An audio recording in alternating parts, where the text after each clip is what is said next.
What is up? What is going on, y'all? How is everybody's Friday? Yeah, it's gonna be a double dip. Coffee over here, energy drink right there. What's going on? What is? How's y'all's day going? I'm excited. Can you tell? I'm stuttering. I'm excited. So, Tom Holland will be my guest today. He's running a little late, but no need to fear. I'm your boy. I'm here. We could talk about things. So, in the words of Cody Rhodes, what do you want to talk about? I'll kick things off. Let's talk about. There was a question on the 98% show. We were talking, and it was posted. Is TRT actually human growth hormone? And you know, and let's be real. This stuff that goes on in sports, right? Now I know people, right? It ain't for me to mention names, but I know people out there, right, who claim, "Hey, I'm on TRT, right?" And if that's the case, that could be cool. However, they don't tell you what else they're on, right? So, can you tell who's on it? No, not really. But I know there are some people out there who got this amount of, what can you call it? They sit there and go, "Oh yeah, I got all this confidence in the world now," and it's like out of nowhere, "Oh, I've been training hard in the gym," and it's like, makes you wonder. You scratch your head, that kind of stuff. Like, okay, what are you doing? What are you up to? That kind of stuff. Now, if you read that clip, you go on the 98% show. They posted it. If you read that clip, I sat there and said my piece. But I'll go ahead and I'll tell you this little quick story while Tom is ironing some things out. He'll hop on the show momentarily because I know y'all came to see him. So here's the deal, right? What they should do, watch me get heat for this. What they should do down the line, on this side, you got the people who dabble in HGH. That's cool. I got friends who do that. I don't judge them. They're still going to be my friends no matter what. Have at it. On this side, I'm part of that group. On this side, you got the people who just want to compete, have fun, but still want to be competitive. The problem is when you start blending the two in, right, that's where you have issues at, okay? That's where you have, okay, you'll get this one guy hopped up on Lord knows what, pulling in these tournaments over here locally or whatnot, talking trash, putting that stuff on their social media. Like, all right, man, stop being weird. Scott Evans in the house, my man Nathan's in the house. You train hard in the gym or what? Well, Nathan, I don't go to the gym. All my gym stuff's in my garage, so I don't really go anywhere. So that's the beauty about that. Yes, and Scott Evans, shout out to Utah because my man is going to be a part of the second ever Aries 64-man Super Series, this time featuring the super heavyweights. So my friend, he's been working hard, by the way. So if I say he's a dark horse, is he though? Because he's been putting in the work. Anyway, thanks for joining on the show, everybody. Tom's going to be a little bit late. He's running a little late. He got some things he has to go tie up, but he'll be on here momentarily. So, as I'm saying, back to my story. TRT, is it kind of cheating? Well, is everything cheating? Let's be real. Because doctor prescribed, they'll have stuff out there. Hey, I prescribe you to take this, that, and the other. But at the end of the day, people take just a little bit more to get the little bit of edge. Okay, now are you actually doing it right, Nathan says Anthony Lowe is his pick to win it all. And the fact that Anthony's in the supers is like, what's he like, 260 now, I think you said he was? So I'm going to tell you something. Hey, Scott, if you're listening, Anthony Lowe, I'm going to tell you something about this guy. He's been around the block, very savvy, very smart on the table. So you add strength to that, that could be dangerous. Just letting you know. So, yeah, Nathan says he's about 260. So, but anyway, as I was saying, it's weird because the fact that I'm thinking, all right, why, and there are some people out there, why would you ruin your body to do all that stuff, all these supplements, just not to be on the fucking highest stage there is? I don't get that, because you all know, I know, there are some people out there who partake in that stuff, but they don't go out further. I'm thinking, if you're going to do all that, you might as well go all the way. Make it count. Go ahead and go to the highest point, but they don't do that. I just find that weird, right? Find that weird. Anyway, everybody, we got 6 people in. Hit the like button, by the way. So, because I'm telling you, this is the first of the doubleheader of the show. Tom Holland will be here momentarily, and at 1:30, right, West Coast time, BJ Fokakis, Mindaugas Doskas, they will also be on this show. So I got a lot going on. I got coffee. I got my energy drink. I'm going to do a lot of talking, but it's going to be asking questions. I'm going to give the floor to those guys. There you go. Now, next topic, okay? East versus West finals is going to happen, taking place tomorrow. I got a few friends down there who's ready to go bang some heads. I wish them well. What do you guys think about that? Hell, what do you guys think about East versus West coming to the States? Okay. What do you think about that?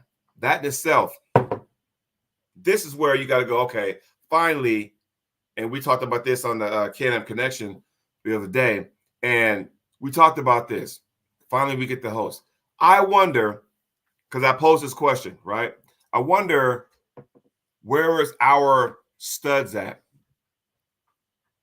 Before you start jumping down my throat, this is what I mean. Those elite pullers over there, and granted, they've been pulling since they were like shooting out of the womb, whatever.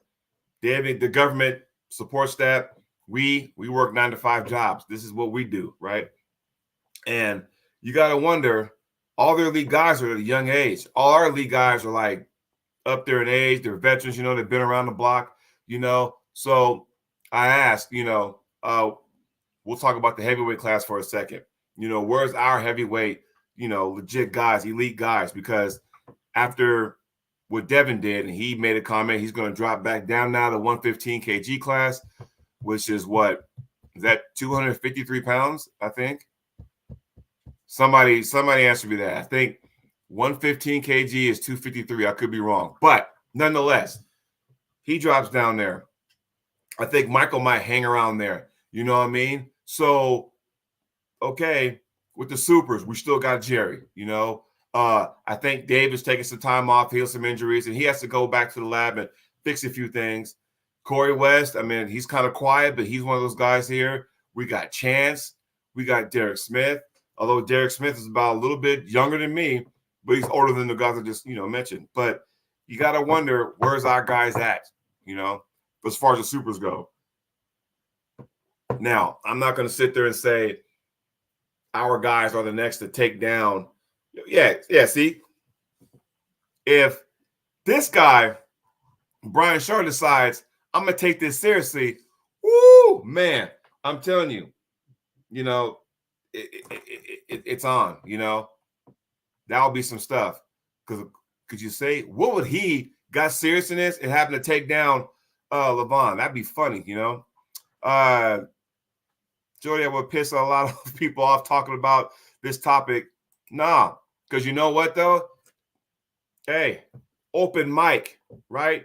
Say what you got to say. I love it. We can always talk about that. We need something to talk about until Tom hops on the show. So, and here's the deal, where do we go from here? Where does North America go from here? Because Tim Thomas made it a good, interesting statement on the show the other day. And when I asked that question, everybody, SB, Nathan, Tim, was always saying, hey, Tim goes, America's, what they need to quit doing is quit bitching, fucking train. Stop worrying about, hey, look at me. I did this, I did that. Put me on the show because of my social media. I understand. I really do. I understand the fact that, we live in a society now where it's all about the social media. I get that. Hey, I was even a recipient of that. Remember that Arm Wars, Savage Search? I was part of that. So I get that. I know where they're coming from. I'm going to turn my lamps on. Excuse me, dog. My dog's down here chewing on the bone. He loves to listen to the show. So, again, I understand that. I was one of those guys that got love from there, Neil Pickup, all that kind of stuff. So I get that. Nathan says, the American style of training is super efficient. The way they train in Europe is 10 times better than what we do here for starters. I'm like, yeah. So just by the conversation, because you'll ask any American here, hey, who do you train with? It's a training team. They're like a club. But that's enough about that, because guess who hopped on the show? Tom Holland. Mate, how you doing? Buddy? Not bad. Sorry I'm late. Oh, no worries, man. We're just talking about anything and everything. And, welcome to the show. How you feeling these days? Yeah, not bad. Well, put it this way, I trained hard on Monday. I made Monday my last really hard session, and I ain't done anything else since. My arms are fucked bad. I trained it. I said I'll go down to the gym for an hour. 2.5 hours later, yeah, still banging arms. So it won't good. Now, I'm glad you talk about a workhorse, and I've seen some of the video. And when you guys train, it's like, seriously, like you're going home sore. You might have to get into an ice bath. Tell me how the training over there is. What's that like? It's I mean, in our club that we train in, Slough Slammers, like we're not just trying to pin each other. We're working through everything. Like we're telling each other our weaknesses and that. So I think that's the best way of constantly improving. That's all we train. And then because you're isolating yourself in such really bad moves that you don't like, you're getting them stronger. And that's why you get really sore as well, because you're training the muscles that you don't train usually. Then you get a new weakness. Then you start hitting that one, like being honest about it. They can start improving their game. You start exposing it. It just goes round and round. We don't try and beat each other or anything. Like rarely we'll go like full out, like max power, but 99% of the time it's just a lot of technical work. And that's interesting. RBJ put out a video the other day, and he was saying, how to train efficiently. And, he has some good points. And a lot of people here in the States, they train differently. Some people will train, it could be like a mini tournament where they're training hits. Some can be, hey, I'm going to be in a losing position. You go, I'll see if I can stop it, try to come out of it. So there's a lot of different training aspects. Some people prefer table time over the gym. Some people like gym over table time. What do you prefer and why? Obviously, I prefer table time's key. Like, I think a good technical, all-rounded wrestler can get a lot further than someone that's trying to get stronger. So, I mean, if you improve your game more rather than improving your strength, you're going to get further, in my opinion. Yes. So arm wrestling is key. And you gain all the strength in the right areas on the table. Like, when you're putting yourself in all them positions, you're training in the exact spots that you need. Training like pronation, or like in the gym, say, pronating, cupping, supinating, they're all isolated movements. So you've got to learn to, even though you're gaining the strength in them areas, you still got to learn how to use it properly on the table, if that makes sense. Yes. So I don't see the point in it, but I do love training in the gym and that. But when I train, I always go max. I get bored of doing like sets and that. So I think, I'll do like 5 sets of like 30s or whatever. I think another 10. Then the reps will get shorter, the weight will get bigger. Yeah, I love max lifting though when I'm in the gym. Yeah, and I love to do that, but then it gets to a point I'm in so much pain because of injuries and stuff, and it's starting to catch up with me. So I'm at a point now where I have to redo my training because I can't do the heavy stuff like I used to anymore. So without being sore, and it takes me longer to recover because I'm getting older now. But with you, and you're a busy person. Like we see you on Arm Wars, we see you on Arm Guys. We saw you on Knuckles Up, and now you're about to make another appearance on Knuckles Up. What keeps you so busy, man? What keeps you so busy? Just taking all the opportunities I can get, really. I'll never turn down an opportunity from anywhere at all. Try and be as active as I can. Obviously, there's a lot more competitions in the UK now, like local competitions and nationals and things like that. But a lot of them I can't make because of work commitments. But I do try my hardest to make every competition that I can. Mainly the big ones as well that I'm getting opportunities for. Can't turn them down. Now, have you guys had your nationals yet, or is that coming up? That's going to be in the pro nationals. Will be about November time. Oh, late October. Yeah, late October, early November. Now, do you guys plan on going? Do you plan on going to the World Championships? I don't want to get into the WAF IFA thing, but do you plan on going to the World Championships? I'm going to, if not this year, next year. I don't know what date the Worlds is. I want to say September 28th to like October 4th or 5th or something like that. That's the I will IFA have, one in yeah, Greece. I will And have to check. I think WAF Worlds will be in Moldova, I believe.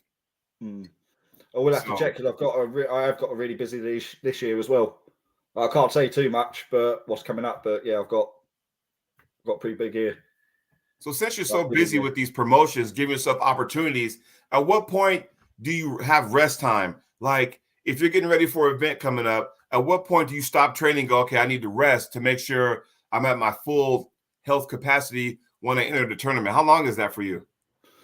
To be honest, because I like maxing out so fast and that's so hard, my body sort of adapted to recovering pretty quick. But I've done some isolated movements in the gym that I don't usually train, that I was training it for Beck specifically. And yeah, that's why my arms are hurting so much. But yeah. So Knuckles Up 3 and your opponent. And I can't pronounce his name. I might butcher his name. Is it Beck Soignol? Yeah. Okay. That's it, first time. What do you know about him? Well, I've seen before he pulled Ryan and that we was all talking about him. Then there was rumours going around that he gives Fett and Kaczewski trouble. And obviously you've seen the way that he pulls against Ryan. Like he pulled through that like out the bone line, straight wrist, raw side pressure. Yeah. He was holding off Svet and Kaczewski like that. I think they had a minute-long match, a couple of restarts and that. So, excuse me. So from then I knew he was a bit of a monster. Then I see him against Ryan. Ryan's really good at accessing the hand and getting where he wants to be. And when he got his shoulder behind it as well, with his body weight above the top roll, that's what finished it. So Beck has got a lot of side pressure, like especially in that ugly angle there. I thought my angle was bad, but that's like that's a bit scary, isn't it? Well, when you're out here, it's like going, dude, I'm waiting for that shoulder or arm to snap off. And I hate when I see people like that, but some can get away with that. Maybe for him, that's a sweet spot. But Nathan says he's 100% flop presser. So do you think that kind of deteriorates from your training by any means? No, because of I feel like I know how to deal with a flop presser. Like I've trained with a lot of really good flop pressers. Kamil Jablonski, I used to train with him like years ago. He's always been that flop wrist presser, and yeah, again, just the way that we train and that we're exposing each other, we're telling each other how to attack each other's weaknesses. So he was telling me the perfect way how to stop a flop wrist press, what the best thing is, and I think I'm pretty prepared for it, to be honest. Nice. But I think, like I say, I don't want to sound confident or anything, but I think I can knock him off his bone line. And if I can get his hand in a compromised position, like palm up off his bone line, then I think it'll be good from there. So but it's getting there. I'm looking at a few things when I get ready for it. A couple of things. When I get ready for a super match, it got to a point where I'm so worried about my opponent, watching what they do, seeing, hey, if they're applying up pressure or side pressure or, back pressure, whatever, where their setup is, where's the elbow. I'm watching all that kind of stuff. And I got caught up to where I kind of stopped focusing on what I need to do. And a lot more oftentimes than not, it blew up in my face. And I was like, I should have just went in once the match was all said and done.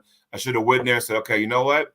I should just do what I do best and went for it. And that happened to me at Armors last year against Adrian Popescu, where, I should have just trust what I did and went at it and gave him my all. But, he was better than me that day. So with you and your opponents, like you pulled Jason Merlot at Knuckles Up 2 and getting ready for that match, did you focus more on what he did or just focus more on what you need to do? Well, obviously, I see him against Nanastad, and you can see he's clearly got a strong hand and wrist, strong pronator, long levers, big top roll. And I see him in the 198-pound round robin? Yes. Yes. Yeah. And I noticed every time he got in the hook, he's strong in the hook. Like I felt he's strong in the hook, but he wasn't getting much luck in the hook. He's always aiming for the top roll. So I knew what I was preparing for there. Just trying to keep that cup and drag down, like not even dragging towards me, just dragging straight down towards the pad because he's trying to post up. So I'm going to drag down. Right. That makes sense. That's how if I tried holding onto his wrist, say, he probably would have had a better chance at just rolling me out. Now, But it's like you said with it's a funny one, because if I had it in my head what I was going to do. Obviously, I'm going to drive inside and then drag down, just keep the constant pressure on folding in. right. But then it got to other rounds, and then it turned out that I had to start adjusting to him a little bit. It depends on the opponent, don't it? Because if you can make that adjustment, like doing what you want to do, but if they're smart enough, they're going to counter that on the next round. Do you know what I mean? So sometimes I feel like I've got to adjust to what they're doing. And one thing I do as well, I always set up like really like no load at all on the setup. You can feel what they're doing. You can feel where they're going straight away, and that helps me a lot.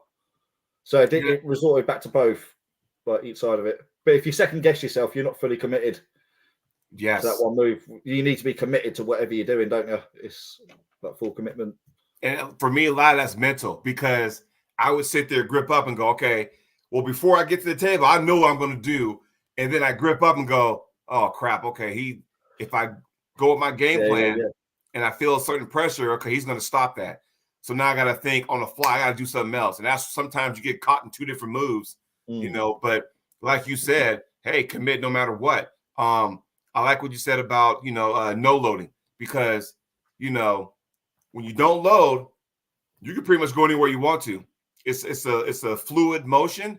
When you load up, you can only go up. You can't load up and then try to go down. It doesn't work that way. When you no load, your opponent has no idea where you're going, and you also want to keep them guessing as much as possible. And why is that? Do you think that's a good thing? Yeah, 100%. It's as well. It's when you haven't got nothing to load on, you can't. If no one's loading back against you, you can't load. Right. So if someone wants to load, I'm going to say, right, I'm not going to let you load then. I'm just going to be floppy like this on the setup. And then they can't put any pressure on that they want. And if they move at all before the go, if they try and load before the go, they're going to move and then foul. It's I love no loading. Like, unless, again, it has got to points though where I felt like I've had to just clamp. I think I was doing it to Merlo on the later rounds, to be honest. Yeah. But I was just trying to clamp his hand, especially in the last round when I got to the strap. When I get to the strap, I don't. It's completely opposite in strap. I'll load to the max. But not backwards or anything, not back pressure, just put on the pronator. I'll just load on the pronator and raise the knuckle high, and strap there. Right. Which helps again. I think that certain move there helps a lot against like pressers, top rollers. So it is literally the complete opposite to in the strap and out strap with me. Right. So with you, this would be your second appearance at Knuckles Up or third? Second. Second. Okay. So this is a right-handed match, best of 5, correct? Yeah. So did you guys agree on the weight cap at 205? Well, yeah. I just got told that he's going to be cutting down to 92, and I was like, okay, that'll do. So I'll be about 87, 88, something like that. So okay. I can relax. That's a good thing. I can relax and I can just eat as much as I want, drink as much as I want, and not put my body under any stress, just fueling up. Dungeon Master's in the house. He says, hi, Jody. Let's go, Tom. Looking forward to seeing you at KU. So, and I'm telling you, because you got fans here, man. You got fans. You got a lot of people pulling for you. So, but again, it's just like, what background is Beeks Soin, I think? Is he a national championship? What kind of accolades does he have? Do you know?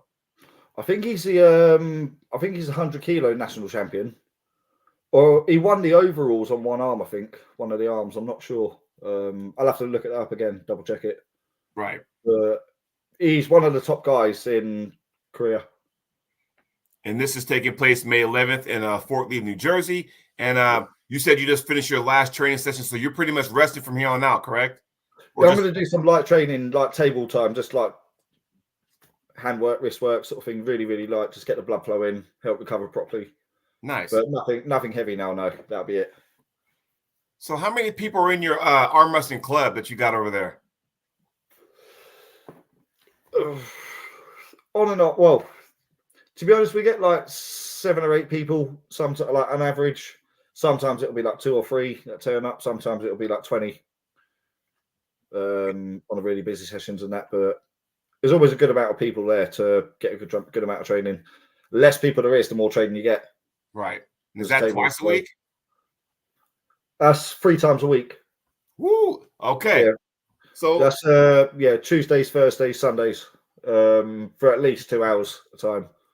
So it's almost like every other day. And I'll be honest with you, Tom, I've never heard of anyone training at least.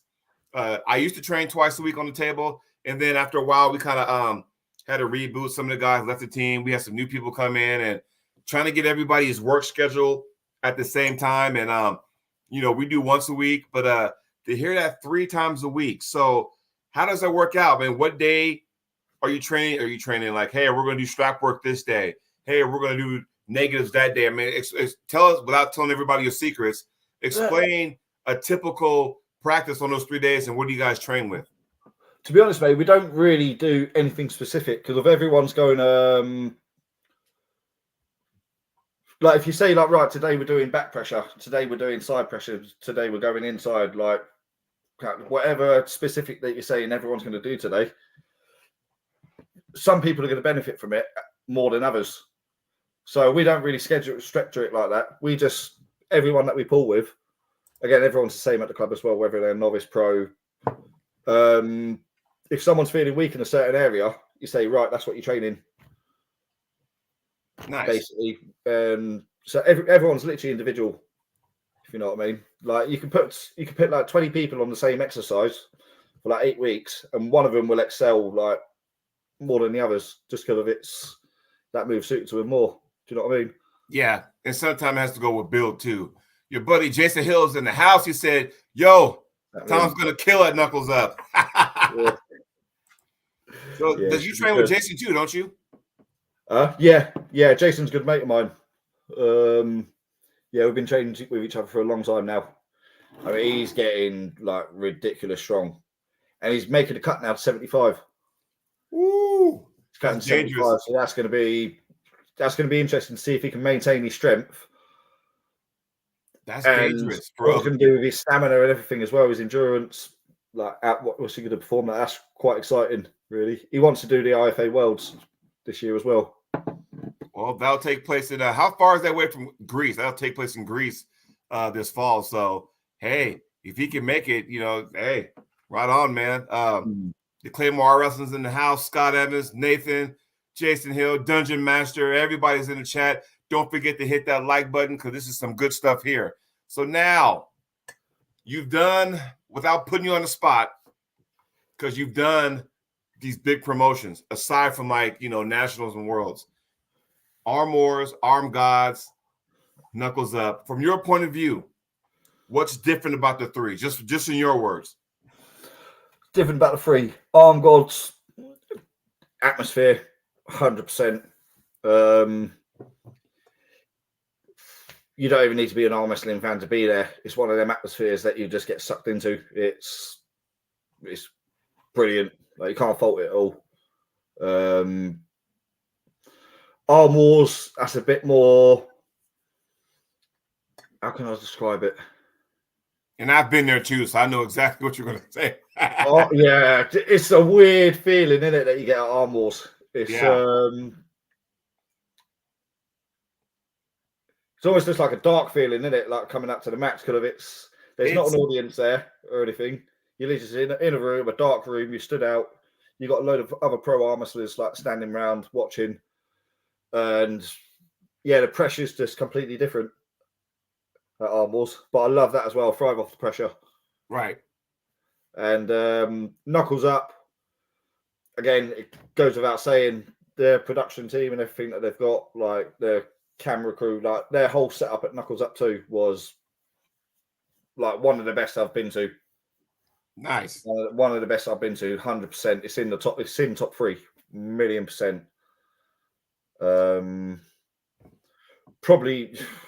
I probably would even say, top 2. There you go. Yeah. The Claymore Arthur channel says, like a studio, tense feelings, you mean? I think he's referring to maybe Arm Wars. Iron House, right? Yeah. You were there, I was there, Iron House 3, and I felt, even though there was no crowd there, and I kind of feel out the crowd too, but when I was there, it was a different kind of pressure because you got the lights above, and I'm sweating like crazy, and it's like, okay. And there's that pressure. There's also a pressure of, you got your, studs all over the place, right? And you want to perform at your best in front of them. But also you got to go 5 minutes later, hey, guess what? You're pulling this guy, be ready in 15 minutes. And you're like, oh shit. You got to get your mind right all of a sudden. You go from like being in somebody's corner or cheering somebody on to like, oh, now I got to flip the switch and get ready for my match in about 15 minutes. I can speak for that, and you've been there multiple times too. So you can also speak to that too. So share everybody in the chat what that feels like. Yeah, it's like you said, he's trying to switch it on and off because in Arm Wars, you never know when you're going next, do you? Like, because he gets to scheduled matches and that, and then he'll start getting creative. You're like, oh, how about you and you? How about you and you? Right, like you said, you're on in 10 minutes. Like, do you want to go now? Like, all right, 10 minutes, psych up, and all that. Do you know what I mean? Get your head in the game. But it's like you said as well. I thrive off the crowd a bit. Like that, like it gets my adrenaline going. Like it's Arm Wars feels more official and more pressureful in a way. Yeah. Do you know what I mean? But like I said, I thrive off the pressure really. Yeah, I like them all for their own reasons. Like they're all good organizations. Yes, just like for their own reasons. I like the camaraderie. I remember, after night one or whatever, we all went out to dinner, and we got a bite to eat. We were having some beer. We're just having a good time, and there was no pressure. It's almost like the way we were hanging out. It's like we've been, friends for like years and years. And it was my first time over there, and I'm telling you, I had a blast. I'm sitting up there, I'm chit chat with you and Jason Hill, and James B. We're just having a good time. John Terry and everybody, and it was just, Maynard, we're having a good time. And I think, do you get that kind of same thing too with Imagine when you go to those other big promotions, like the camaraderie, like, oh, let's all get a bite to eat and just, let our hair down and just, have a good time. Does that also carry over too with the other promotions? Oh, 100%. 100%. Arm wrestling's arm wrestling, isn't it? They're in, like, you get the odd bad egg in the arm wrestling, don't you? But 99.9% of people, they're all cool, and it's like a big family, isn't it? Yes. You see all these people at these events, and it's that time to catch up with them because you don't see them in a long time as well. It's the thing is as well, we all share the same passion, don't we? So it's a massive thing in common. So it's hard not to make friends, like especially like you said, going out in groups and everything. Like Knuckles Up after Knuckles Up 2, like the whole crew went to a Korean barbecue restaurant. Yeah, the whole crew and that. We all just started having a laugh. We was there for a few hours and that, eating good food. And yeah, it's just really good. So this is a two-part question coming up. One, do you have any national titles or world titles under your belt? Right, I've got no world titles. I haven't done a world since 2015, to be honest. But national titles, yeah. My latest title that I won was super heavyweight. And before that, I was in the 105. I was in the 105 like the year before. But then I've done 95 and 85. I've done it from reverse order. Right. Done like the 85, 95, 105, and 105 plus. And I asked that because is it my imagination, or are you a current champion in Armed Gods promotion? Yeah. Yes. What weight class is that? 85 kilo. And obviously, I was meant to be pulling Craig Tullier at 95. Woo! That was a scheduled match, but he had to pull out because he'd done a few tournaments like in a short amount of time, got a pec injury, and yeah, he said he wouldn't be recovered in time. So then Oleg Todorian stepped in. Have you heard of him? I have. Yeah, he's beat a lot of like top names in that as well. Him and Mindaris Tarasitis a couple of years ago had a screaming war, like ridiculous war. I think it ended like 4-3, something like that. And then who else did he beat? Talget Active. He beat Talget as well, like last year, Right. like a year ago. So just knowing that as well, that put the nerves on me. I was like, oh fuck, like here we go. But yeah, as soon as I got the first match over and done with, I was worried about his hook, obviously. Right. That was the main thing I was worried about, his stopping power as well. But then, and his aggression. Like, just with that amount of aggression that he's got, sort of thing, he's trying his hardest, which is obviously gets in your head as well. You know he's not going to give up. But then as soon as it stopped in the hook, I just felt it. I felt really good with him inside there. I knew I could beat him. Nice. So how does that work? Like, because you're the current 85 kg title holder at Arm God. So does Paul or Marcus get home and go, hey, our next event, you're going to pull so-and-so? Or do they ask you who would you like to pull? How does that work? It's a bit of both, really. Like, it's a little. They'll ring me up and that. Mainly Paul. He'll ring me up and then tell me like, look, we've got these guys in mind. So we want this guy to go against you. But if he can't make it, maybe this guy and this guy. I was like, look, I'll pull anyone. I'll pull anyone you want me to, really. Unless he throws up a really good name, and I'm like, yeah, I want him. They'll give me the option there, but then they'll tell me yay or nay. What? Oh, I mean, I get why they say that, but you're the champ. I get the matches that I want, basically. I do get the matches that I want. So, apart from Craig, because obviously Craig didn't turn up, so Oleg had to step in, and I was still happy with that. But is that a match that we can have down the road, though? Like, okay, he was injured. Hey, Craig, when you're healthy, let me know. Then I'll talk to because, would you rather have that at a Arm Gods for the title, or is it going to be a situation where, hey, Knuckles Up calls you, hey, we want you in Toulier? I mean, because you don't want to start making other promotions upset, because that was the original intent, was Arm Gods, and then all of a sudden Toulier is healthy and says, hey, how about we do it, here at Knuckles Up? I mean, how does all that play? I think Knuckles Up haven't mentioned the match with me and Toulier. Arm Gods have, obviously. I think it will happen at Arm Gods, to be honest. Because Knuckles Up, I can't say much, but if I win this match, then there's a chance I could be at Knuckles Up 3.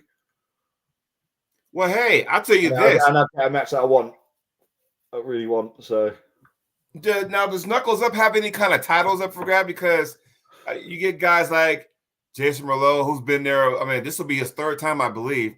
This will be your second time coming. So if you win, are there any titles to be had there or no? I'm not. I don't think they've started titles yet. I don't think they have.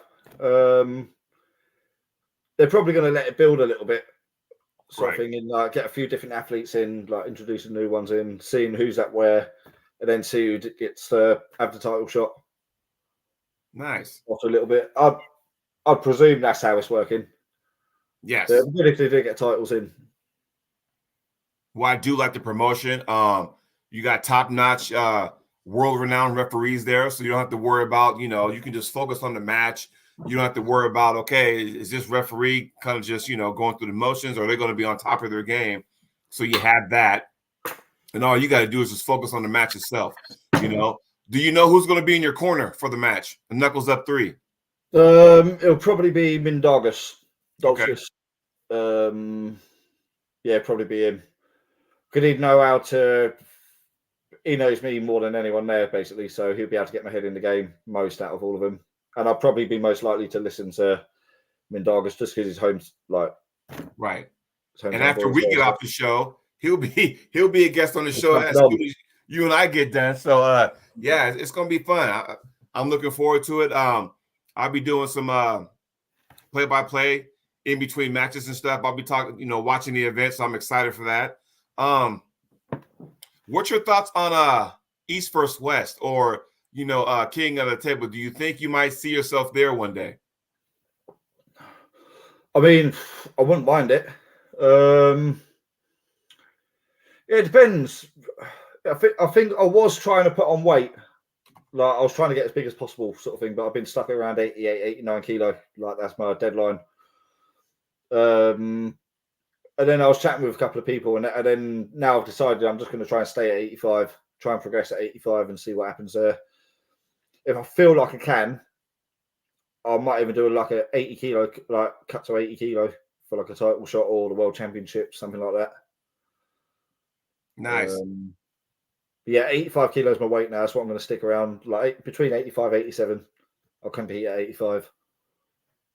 Now, because you're in 3 different promotions and you're very highly respected in those promotions, you're in a very unique situation, and you really got to be careful how you train because you don't want to get injured, because you got 3 promotions sitting at you. You're kind of going, where you can choose, like arm gods here, arm wars there, knuckles up there. I got this match coming up, on May 11th. Okay. Yeah, that's always difficult, especially if they're on like the same weekend or within like a week or two. The thing, I've learned my lesson hard this year. Look, I've never been that guy to like say, "Oh, I wrestled 2 weeks ago, so I'm not going to do it now." I've always said I'll compete whenever. I'll compete the week after if I just rest through the week. Right. But against Merlot, I got an injury on the tendon above there. It stopped me from doing any like thumb lifting movement or anything like that. I couldn't even hook, barely top roll. It was all like rigid straight wrist with my thumb like loose. If any sort of tension on my thumb, that'd be it. So I weren't in a good way. And I was meant to pull James Wall a week later. But I messaged Paul before Knuckles Up. I said, "Look, Knuckles Up called me. Like, I've got to go to this. Can we make James 2 weeks after?" He's like, yeah, of course we can. No worries. So 2 weeks after, I was meant to pull James, but I couldn't do it because of the injury. And I was gutted. And I didn't really tell anyone until literally the night before. Like I'd done a little show sort of thing, just start apologising to everyone and that. But excuse me. The reason I didn't say anything until then is because I was literally trying my hardest to wait up to the last minute to make sure I was like trying to be all right. But it got to that night and I was just like, I really can't do it. There's no point trying. So now I've learned my lesson. I won't be doing competitions within 2 weeks. Well, and that's good that you kind of had that time to space everything out, because in the perfect world, we don't want to go to any kind of match or a tournament injured, but sometimes it happens. It's part of the sport, and you just hope that I'd rather get hurt after the match than prior to the match, where you do have some of a chance. So with your hook, and I tell people, they look at Tom, "Oh, that's a tall glass of water." I'm like, "Yeah, he's a monster inside." And they look at me like I'm crazy. I'm like, "No, I'm dead serious. I've seen it with my own eyes, whether it be on video. I see it with my eyes in person. Tom gets in there, you better pack a lunch, because I'm telling you right now, he gets to a spot, because everybody has that sweet spot. He gets to that lane, it's a long day and stuff. Do you ever feel like you've been underestimated because you like that power move, but you're built? And I've seen you beat bigger people. So do you think sometimes people underestimate you?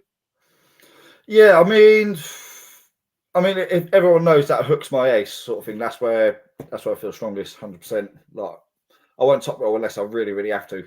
But I love getting in the war anyway, so I'll go for the hook all the time. Me and Beck will be going hook first round. Like, I won't be running away from his hook. That's what I mean. People are talking about who's stronger. They want to know, so just find out first round.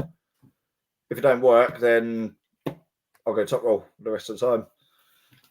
And that's the thing. You're also very, very fluid in both every style there is. It's not, you're known for your hook, but it's like I can top roll too if I need to. It's like I got these other moves in my wheelhouse if I need to break them out, if push come to shove. It's almost like with your opponent, okay, you go to the flop, I'll be ready for it, but you go inside, I will gladly go inside with you, and may the best man win. Yeah, do you know the funny thing is as well? The reason I used to always be a top roller. I started when I was 15, and then I was always top rolling up until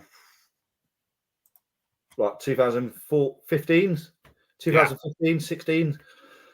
I'll tell you when it was actually. I used to be all right in the hook, like all the time, like about 2015. But then when I pulled Craig Sanders in the WAL qualifier, that's when I found out for the first time that I could really, really dig in with a hook. Right. But I knew I could, but that's where that just confirmed where I was, and that gave me a massive boost to train it even harder. But with my hook though, I feel really strong when I get there, but I'm over supinating them. Right. Like the thing with Craig was, I tried top rolling him, could never get him. He was my bogeyman for years. Like top roll, pressing, like just trying to let go. Couldn't even let go of him. He just flashed me before anything. But then when it got to the qualifier, like the last thing people wanted to do with Craig was like hook him. Right. Like, try and dive in the hook against that hit.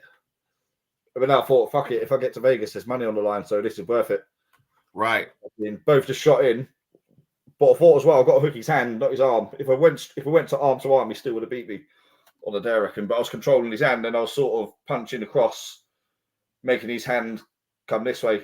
If you're in the hook, you want to be down, don't you? There. I want to be this way. Sometimes I get that way. Exactly. If you get down there, you're not on top.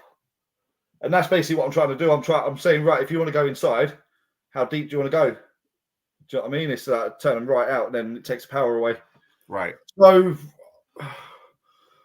there's people that have got a lot stronger hook than me in the country. But if I can knock them off it, if I can over supinate them, then it's going to take away like 50% of the power. So it makes me appear like a lot stronger. Obviously, I feel quite strong, but I'll take away a lot of the power at the same time. Nice. We got one more question. Lightning LeRae Jenkins says, tell Tom the Beast Mode Arm Wrestling is extremely excited to have him at our big event in December. So that's that big invitational in December going on in Tennessee, and you're a part of it. What do you think about that? I'm excited. Man. I can't wait. I had a look at some of the names that are on there. A lot of them I didn't recognize, but there's a few big names that I was like, yeah. So some of that. I mean, do you feel like, man, there's so many, I mean, we're talking about some guys that are the cream of the crop, and you get to put your name in the hat, you get to mix it up, and you get to have fun and go, hey, may the best man win, right? Yeah. And I think a lot of my success is in like tournaments as well, like because there's a lot of people there as well that I haven't pulled. Again, there'll be a lot of people there that are actually stronger than me in certain ways, but I'll just try not to let them access it. But yeah, I feel really good in a tournament, like just one match against them, fresh.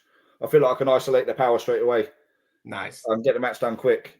Super match, there might be people that are smart enough to, like, again, adjust straight away, then change up what they're doing, make me struggle more. But on that first round basis against someone new, I tend to have pretty good results.